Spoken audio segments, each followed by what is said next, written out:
My boyfriend didn't just want to date me. He wanted to optimize me. It started subtly. A coder with a passion for human enhancement introduced me to a wellness app he was developing. It'll sync our biometrics, he said, beaming. We can track our sleep, our nutrition, our moods. We can make our relationship more efficient. I thought it was corpy, a little nerdy, but ultimately sweet. I played along, logging my feelings and letting him make me his special energy-boosting smoothies every morning. It felt like we were building something together. The first red flag was how our arguments just once stopped. Rio would bring up something that bothered me, a missed anniversary or him working late again. He'd listen intently, tap something into his phone, and then the next day, the issue would be magically resolved. Emise surprised me with a reservation at my favorite restaurant, or the exact book I'd mentioned wanting to read weeks ago. I chalked it up to him being more attentive, a result of our synergy. I felt cherished, but also strangely muted. The fire in me, the part that loved a good debate, felt like it was being gently extinguished. The truth came out on a Tuesday, was in the shower, and his laptop was open on the couch. A notification from a private Talker repository popped up. The project name was Project Eliza. My name isn't Eliza. Curiosity got the better of me. I clicked. It was a sea of code, but it was the comments and the README file that made my blood run cold. He was A/B testing me. Hypoxis, a 5 milligrams increase in supplement X in morning CP, correlates with a 15% decrease in afternoon irritability. Test, ingressing blue light filtering after 9 p.m. Result, subject reports 22% higher contentment score in the app. He had been microdosing my smoothies with supplements, manipulating the smart lighting in our apartment, and curating our conversations based on the emotional data I was feeding into his app. I wasn't his girlfriend. I was his girlfriend. I was his project. Eliza was his name for the umpires version of me he was trying to create.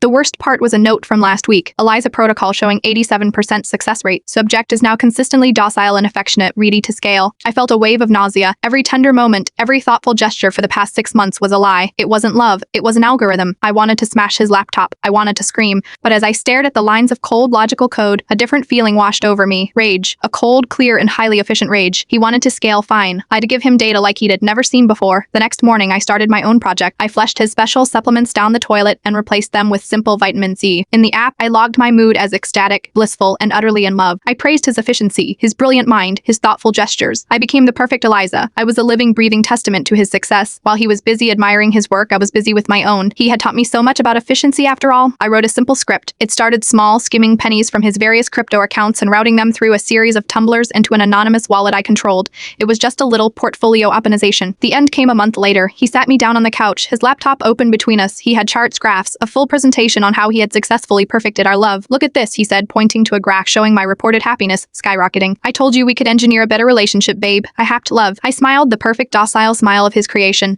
You are right, I said softly. You really did. As I spoke, his phone buzzed on the table, a final notification from his crypto exchange. His face went from pride to confusion, then to sheer panic as he saw the zero balance. I stood up and picked up my purse, which was already packed. You successfully appized me into a woman who was smart enough to drain your accounts and walk away, I said. Consider that your final data point.